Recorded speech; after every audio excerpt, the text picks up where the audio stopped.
আমেরিকার গোয়েন্দা প্রধান মহিলা তুরুসে গেবার্ট বলেছেন, আমার আমেরিকাকে ইসলামে খেয়ে ফেলতেছে।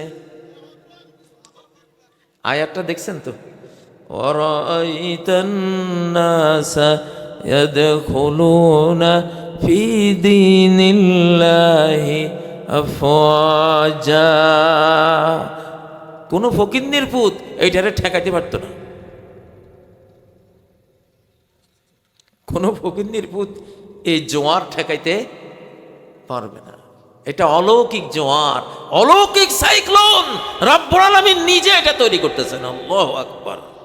এটা হলো সাইক্লোন অফ আরওয়াহ, মানুষের আত্মার সাইক্লোন, আত্মার ঘূর্ণিঝড়, আত্মার টাইফুন শুরু হয়েছে। খালি বস্তুবাদ, এক গত শতাব্দী শুধু বস্তুবাদই ছিল সব, শুধু দেহের পালনকারী ছিল সব, ঠিক না? টেলিভিশন খুললেই চিকন চালের দাম এতো, মোটা চাল এত টাকা, টমেটোর মূল্য এই, গোলালুর মূল্য এই, ঠিক না? তারপরে আজকে সিমের দাম এত, খালিকে দুনিয়া। তোমার টেলিভিশনে আর খবর নাই মিয়া, তুমি খবর দিতে আজকে মাহফিলে এত লোক হয়েছে, অমুক মাহফিলে আজকে এত জন উপস্থিতি, আজকে বাইতুল মোকাররম ফজরের জমাতে এত এত মানুষ হয়েছে, ঠিক না? ওগুলি আছে? ওগুলি নেই, শুধু কেবল টমাটো, গোলালু, মোটা চাল, ঠিক আছে। তো এইটা তোমার খবর দেওয়া লাগবে, ওইটা তো আমরা সবসময় বাজারে গেলে এটার দাম জানি। তুমি নৈতিক কিছু মূল্যবান কথা আমাদেরকে শোনাইতা, ঠিক না? এটা না বলতো যে আজকে অমুক বাজারে আমরা গিয়েছিলাম টিম নিয়ে, গিয়ে দেখলাম শতকরা এত % তরকারির মধ্যে কীটনাশক, ফলের মধ্যে বিষ, ঠিক না?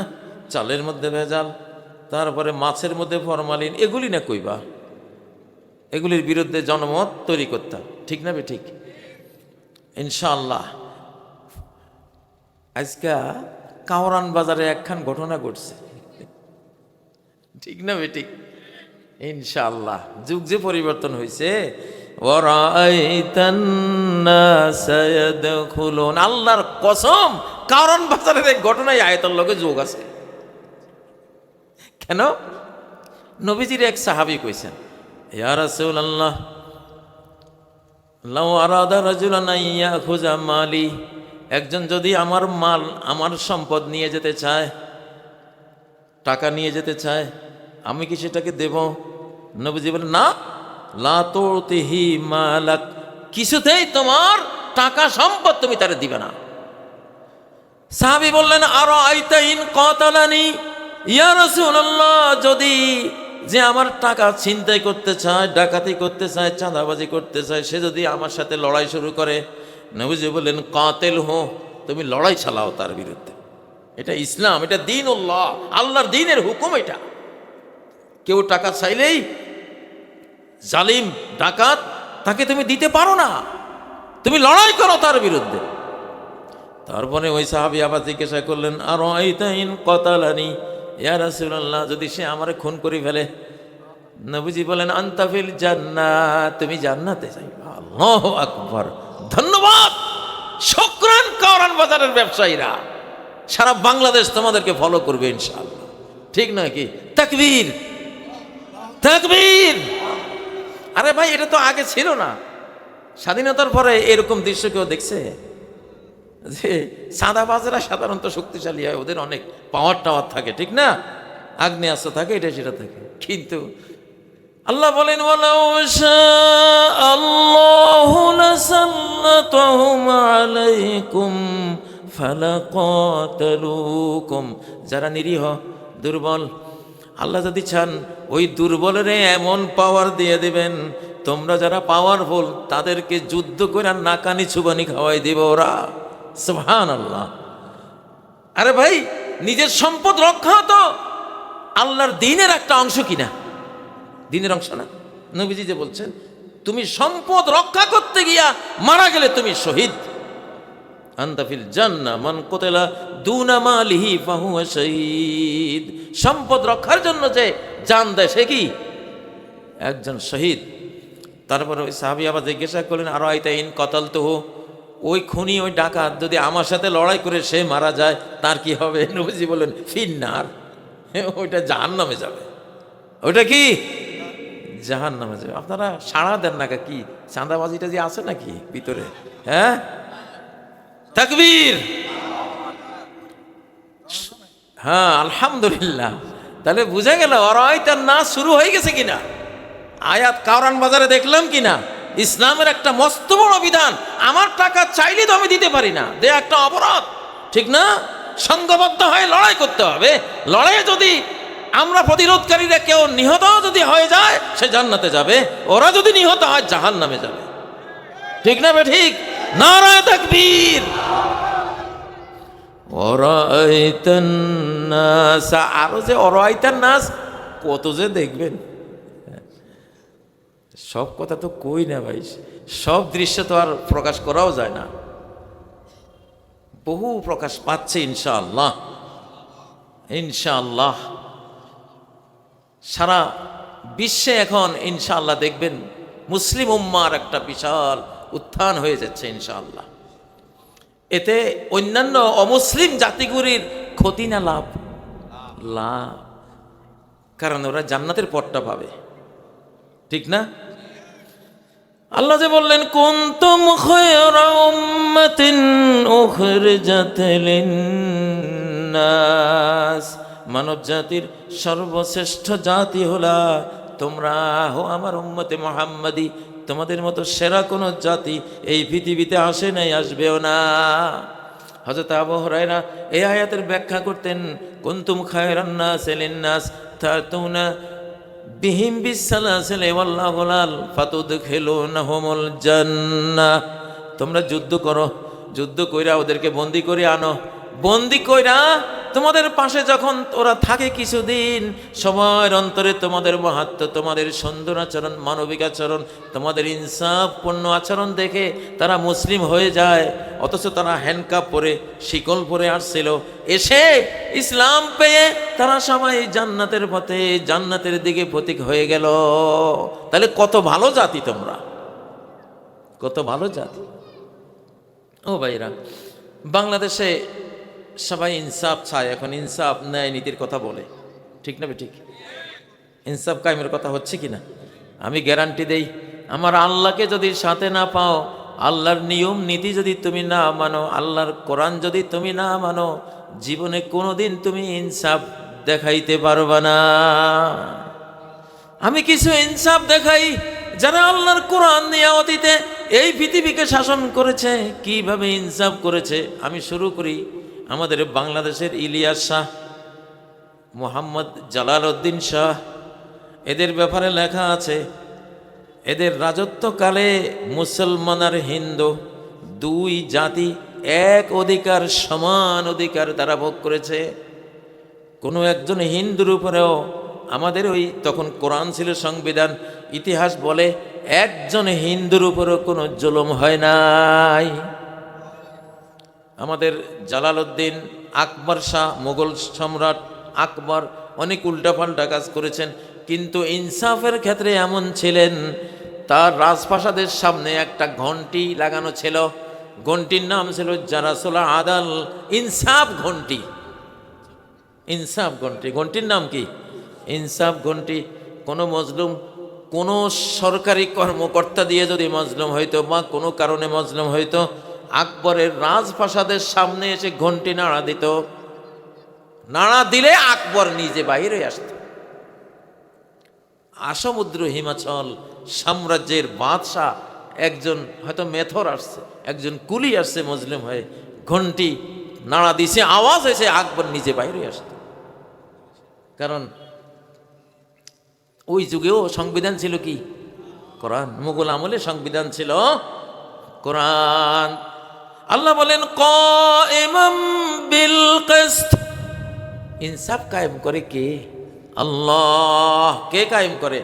আল্লাহ। তুমি যদি আল্লাহকে সাথে না রাখো, জীবনেও তুমি কোনো ইনসাফ, বাইরে কায়েম দূরে থাক, ঘরেও তুমি ইনসাফ করতে পারবে না।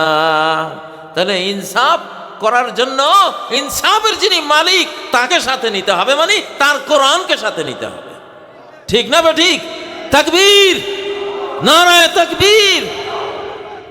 ও ভাইরা, বাদশাহ শাহজাহান জাহাঙ্গীর, ওই জাহাঙ্গীরের ইতিহাসে লেখা আছে, একটা স্বর্ণের চেইন জাহাঙ্গীরের বাসভবন থেকে বাইরে টানানো থাকতো। কোনো মজলুম ব্যক্তি যদি শাহজাহানের কাছে সরাসরি অভিযোগ দিতে আসতো, ওই চেইন ধরে টান মারতো।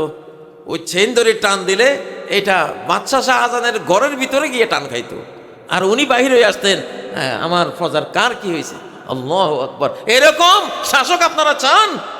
চান? কারা চান? আল্লাহ, নারায়ে তাকবীর।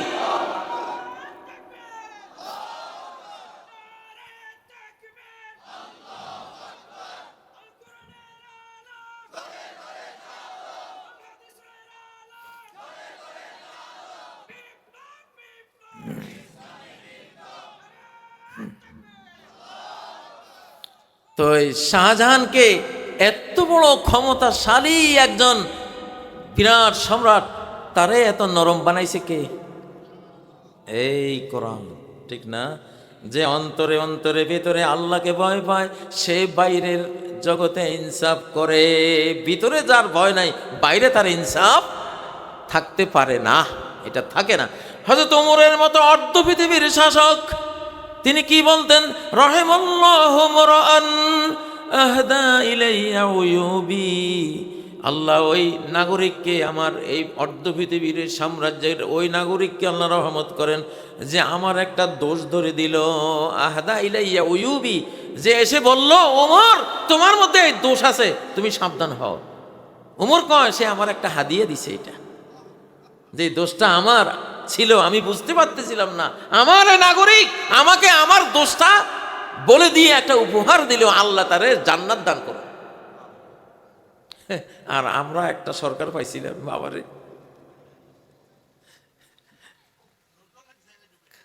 হ্যাঁ, দোষ ধরলে জান বাঁচানোর আর কোনো সুযোগ নেই, ঠিক না? ও ভাইরা, আল্লাহ নবী বলছেন, সায়াকুনু উমারা লা ইউরাদ্দু আলাইহিম। এমন এমন রাষ্ট্রনায়করা আসবে শেষ জামানায়, আলহামদুলিল্লাহ ওই যুগটা পার হয়েছে, ওদের কথার উপরে কেউ কথা বলতে পারবে না। ইয়াতাহাফাতুনা ফিন্নার কাতাহাফুতিল করাদ। পতঙ্গরা যেমন বাতির মধ্যে, আগুনের মধ্যে ঝাঁপ দেয়, আগুনে পড়ে, ওই আমিরগুলি, ওই নেতাগুলি, ওই প্রেসিডেন্টগুলি ওইভাবে জাহান্নামে পড়বে। আল্লাহু আকবার। তাহলে আমাদের ইনশাআল্লাহ আমরা চাই আমাদের বাংলাদেশে যত দল আছে সবাই আল্লাহর কোরআন থেকে শেখো। আরে কোরআন থেকে শিখতে নাক ছিটকায় বা কেন মিয়া? কোরআনের ৯৫% বাংলাদেশে কায়েম আছে, ৯৫% আইন কানুন বাংলাদেশে আছে, ৫% শুধু নাই। কিন্তু ৯৫% যে কোরআনের তুমি পালন করতেছো, বুঝতেছো না। তুমি মনে করতেছো এটা ব্রিটিশ আইন। নো, ব্রিটিশরা চোর, ওরা চুরি করছে আমাদের ফাতাওয়া আলমগিরি থেকে, আমাদের কোরআন হাদিস থেকে আইন কানুন চুরি করে নিজেকে নামে লিখছে। আচ্ছা, বাংলাদেশে নামাজ আছে না নাই? এটা কি কোরআনের আইন না? লা ইলাহা ইল্লাল্লাহু মুহাম্মাদুর রাসূলুল্লাহ, এই কালেমা আছে না নাই? এই কালেমা জিকির আছে না নাই? জীবন মরণ সকল কিছুর চেয়ে বেশি আবেগ, বেশি মহাব্বত এই কালেমার জন্য আছে না নাই? তো এই কালেমা কি কোরআনের বিধান না অন্য কিছু? এটা কোরআনের না। ফালাম আন্নাহু লা ইলাহা ইল্লাল্লাহ, সূরা মুহাম্মাদের ১৯ নম্বর আয়াত, লা ইলাহা ইল্লাল্লাহ। সূরা ফাতির ২৯ নম্বর আয়াত, মুহাম্মাদুর রাসূলুল্লাহ, আছে না কোরআনে? তাহলে কালেমায়ে শাহাদাত কোরআনের আইন আমরা সবাই পড়ি। কোন রাজনীতিবিদ আছে বাংলাদেশে, কোন মেম্বার, কোন চেয়ারম্যান আছে যারা এই দেশে মুসলিম হিসাবে পরিচয় দেয়, এমন কোন নেতা নেত্রী আছে যে কালেমা পড়ে না? আছে কেউ? সবাই তো পড়ে, বরং ক্ষেত্র বিশেষে ওরা আরো বেশি পড়ে, ঠিক না বেটি? তাহলে এই কালেমা পড়লো মানে কোরআনের আইন মানলো, নামাজ পড়লো মানে কোরআনের আইন মানলো, শরিয়ার আইন মানলো। কয় শরীয়তের আইন মানি না। ও মিয়া, শরীয়তের আইন মানো না তুমি? তুমি মিয়া, তুমি একটা মূর্খ, তুমি একটা গর্দ গাধা। শরীয়তের আইনের ভিতরে ডুবে রয়েছে মিয়া। শরীয়তের আইন না মানলে তো তোমার মা বাবার বিয়ে ক্যান্সেল, এখন তুমি কি কইতে হবে? মান ইজ্জত থাকবো নি? তাহলে তুমি নামাজ পড়ো মানে তুমি শরীয়তের আইন মানো, তুমি যাকাত দাও তার মানে শরীয়তের আইন তুমি মানো, তুমি রোজা রাখো মানে শরীয়তের আইন মানো, তুমি হজে যাও উমরা। ওরা কিন্তু বেশি যায় আরো হজ উমরা, ঠিক না ঠিক? তাহলে তুমি আরো বেশি বেশি কোরআনের আইন মানতেছ, ঠিক না ঠিক? তোমার গায়ে পোশাক আছে না নাই? দামি দামি পোশাক, হ্যাঁ। قد أنزلنا عليكم لباسا, ও বনি আদম, সূরা আরাফের 26 নম্বর আয়াত। তোমাদের জন্য এই ড্রেস, এই সুন্দর সুন্দর লেবাস আমি আল্লাহ নাজিল করছি, আমি আল্লাহ বানাবার সিস্টেম করে দিছি, জিনিসপাতি দিয়ে দিছি। কে দিছে? তাহলে তোমার গায়ে যে তুমি জামা পরো, এই ইসলামী আইন, শরীয়তের আইন, ঠিক না? ল্যাংটা থাকা এটা শরীয়তে হারাম, তুমি ড্রেস পরেই থাকো, তাহলে এটা তো শরীয়তের আইন মানলা কি না? ও ভাইয়েরা, তুমি প্রতিদিন খাও, প্রতিদিন পানি পান করো, এটাও কোরআনের আইন। ও কুলু ওয়াশরাবু, তোমরা খাও, তোমরা পান করো। না খাইয়া পান না করে যদি মারা যাও তাহলে আত্মহত্যার পাপ হইব, ঠিক না ঠিক? হুজুর আছে এখানে, তাহলে শরীয়তের আইন প্রতি নেলায় প্রতি লোকমায় শরীয়তের আইন পালন করতেছে, ঠিক না ঠিক? কয় শরীয়তের আইন মানি না বেটা, তুই বুঝুস নাই, তুই বুঝোস নাই। জমজমের পানি খাইতেছে, ভাই আমি জমজম টমজম খাইনি। ও খাইতেছে জমজমের পানি, লেখা ইয়ের মধ্যে, এটা মা ও জামজাম, খাঁটি 1 নম্বর জমজম খাইতেছে, কয় জমজমের পানি খাই না। আর ওরে কি কইতাম, কোন গাদা না? ও ভাইয়েরা, তুমি মারা গেলে, তোমার স্ত্রী মরে গেলে কি করবা? 2 ভাইটাই শরীয়তের আইন, কাপড় পরাইবার শরীয়তের আইন, ঠিক না ঠিক? একটু সুবাস লাগাইবার শরীয়তের আইন। তারপরে বিসমিল্লাহি ওয়া আলা মিল্লাতি রাসূলুল্লাহ কইয়া কবরে দেওয়ার আগে জানাজা পড়াইবা, কিসের আইন? শরীয়তের আইন। তারপরে দাফন কবর দিবা, শীতান দিবা কোন দিকে? উত্তর, মাথা উত্তরমুখী করে কেবলামুখী করে শোয়াইবা। কার আইন এটা? বাংলাদেশের 72 সংবিধানে লেখা আছে যে উত্তর শীতানে কইরা কেবলামুখী কইরা সবাই তৈ বলে আসে। তোমার সংবিধানে আছে? এটা আমার কোরআনের সংবিধানে, নবীর হাদিস সুন্নতের সংবিধানে আছে। আরে ভাই, বাংলাদেশে কইলাম তো, যদি আমি কম্বল বাসা শুরু করি, যদি সমাজ একটা একটা করি, কি করো তোমরা বাংলাদেশে? 95% আমি দেখছি শরীয়তের আইন, কোরআনের আইন। আল্লাহু আকবার। আমি একটা গ্রাম বাংলার একটা কথা, যে মাহফিলে যাই, 1 চামচ ভাত বা 1 চামচ তরকা দিয়া আরেক চামচ দেয়, হুজুর একবার দিতে নাই। আমি চিন্তা করলাম, এটা পাইলো কই এরা? একবার দিতে নাই, এটা কই পাইলো? সবখানে প্রায় এটা ওরা করে। এই বুড়া কালে আসি পরে বুখারি থেকে বাইর করছে এটার হাদিসটা, সুবহানাল্লাহ। তুমি যে 1 চামচ না 2 চামচ দেওয়া লাগে, এইটাও শরীয়তের আইন। হাদিসটা হলো, মান আনফাকা যাওজাইনি ফি সাবিলিল্লাহি দাখালাল জান্নাহ, যেই কোনো ব্যক্তি একটা জিনিস 2 বার যদি দান করে সে জান্নাতে যাবে। আল্লাহু আকবার। 1 জোড়া, একবার দিছে আরেকবার দিছে, যাও যায় নিছে, 1 জোড়া হয়েছে, ঠিক না ঠিক? 10 টাকা একটা দিছে, আবার আরেকটা 10 টাকার নোট দিছে, তাই ও জান্নাতে যাবে। সুবহানাল্লাহ। নোয়াখালীতে আরেকখান কথা শুনতাম, আলিমের ফ্যাট খোদার তাগারি। তবে আমি সন্দেহ করতাম যে এটা তো মুসলিম সমাজের একখান কথা, নিশ্চয়ই কোরআন হাদিসের কোথাও থেকে আইছে, নাহলে কোত্থেকে আইলো? আলিমের ফ্যাট, আল্লাহর তাগারি। আমি আবার এগুলি খুব খুঁজে বেড়াই। ছট করে একদিন একটা সহিহ হাদিস পেলাম, আলবানির সহিহ হাদিস সিরিজের মধ্যে, যে ইন্নালি রাব্বিকুম আনিয়াতান ফি আরদিহি, এই পৃথিবীতে আল্লাহর একটা তাগারি আছে। কি আছে? আল্লাহর একটা তাগারি আছে, পাত্র আছে।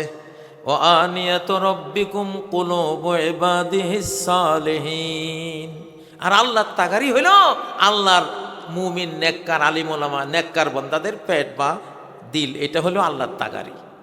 সুবহানাল্লাহ। তা আলিমের পেট আল্লাহর তাগারি, পেট আর দিল তো কাছাকাছি না, অনেক সময় দিল কোন পেট কয়, এটা ভুল না, এটা ঠিক আছে।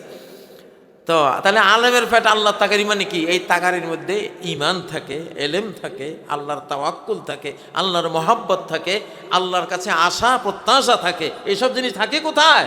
আমাদের দিলের মধ্যে, ঠিক না ঠিক? যদি কেউ বলে আমি শরিয়ার আইন মানি না, তাহলে সে জাহেল, সে জানেই না যে সে কি পরিমাণ শরীয়তের আইন সে মানতেছে। সুবহানাল্লাহ। বাংলাদেশের রাজনীতি যারা করে, আলিম ওলামা, বিভিন্ন দল, তারা বৈশা একটু স্টাডি করলেই দেখবে কোনো ব্যাপারই না। আরে ভাই, তুমি 23 বছরের একটা সময় নাও না, 23 বছরে তুমি আস্তে আস্তে জাতিটাকে পুরা ইসলাম তুমি দাও না। ইসলাম তো আছেই এই দেশে, 90-95% আছেই, আলহামদুলিল্লাহ।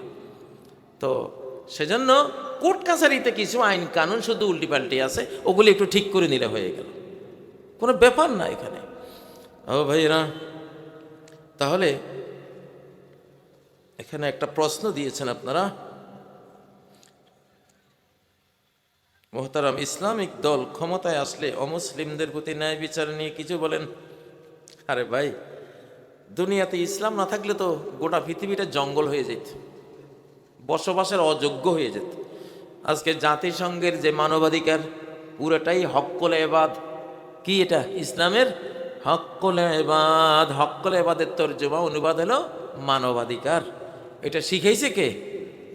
ইসলামে শিখাইছে। কে শিখাইছে? ইসলামে শিখাইছে।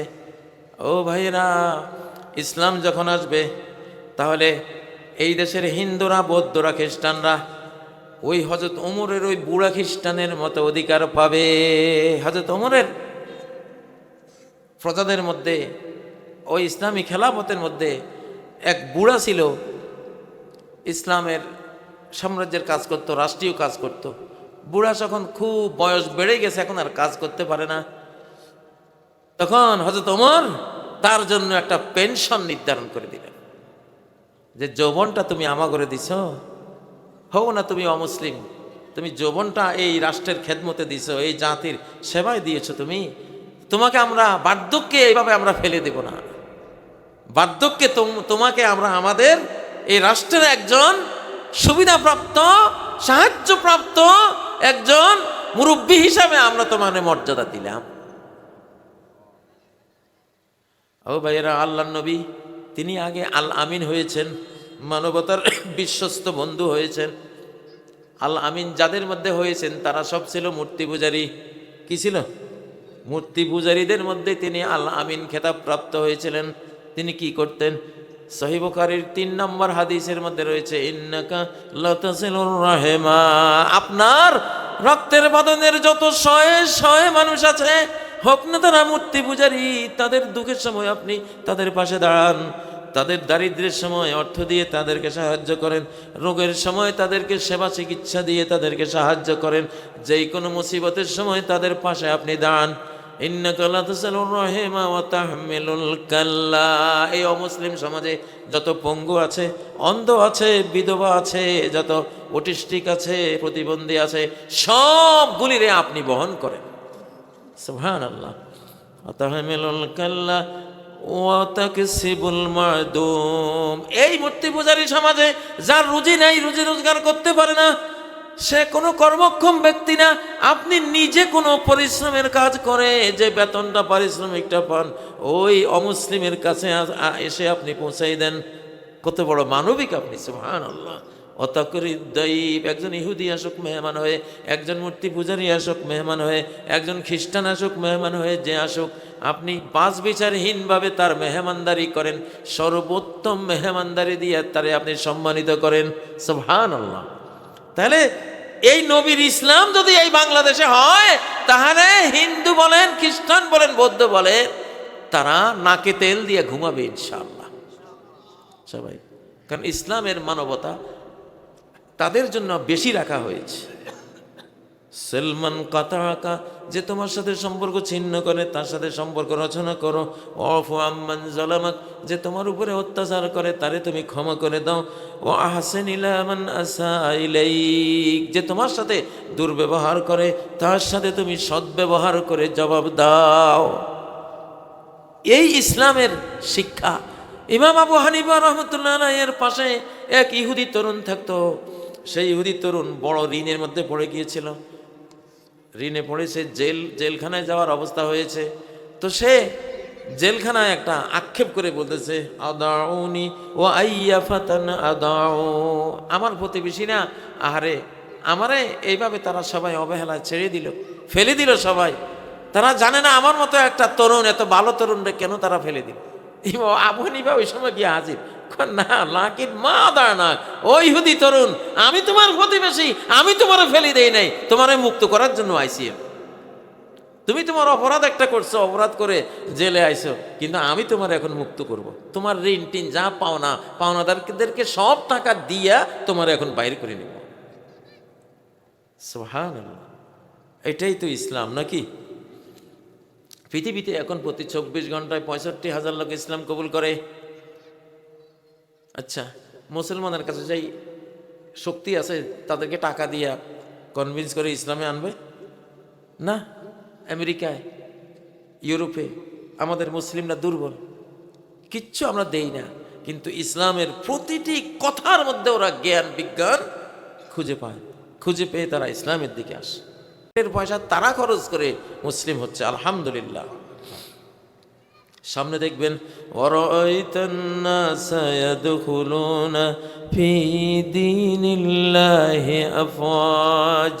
বাংলাদেশে এই আয়াতটা কমপ্লিটলি দৃশ্যমান হবে ইনশাআল্লাহ, ইনশাআল্লাহ। তাহলে কেউ যদি এখন খাইতে চান, বিজয়ী হইতে চান, বেশি ভোট পাইতে চান, বেশি সম্মানিত হইতে চান, ক্ষমতা চান, একটু দেশের সেবা করতে চান, এই কিতাব খান লাগবো। কারণ এই যুগটা এই কিতাবের, মহারাজ আল কোরআনের, মহারাজ আল কোরআনের যুগ শুরু হয়েছে।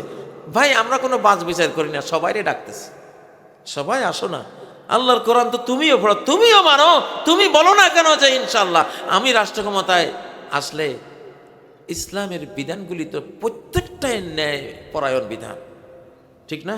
আমি ইনসাফ কায়েম করব, ইনসাফ কায়েম করলে তো নবীজির কাছে আসতে হবে, কোরআনের কাছে আসতে হবে। এটা ঘোষণা দাও না, তোমরা বলো, বলার পরে আলিমুল আমার সাথী হও, আলিমুল আমার সাথে সঙ্গবদ্ধ হও ইনশাআল্লাহ, তাহলে আল্লাহ তাআলা সম্মান দেবে।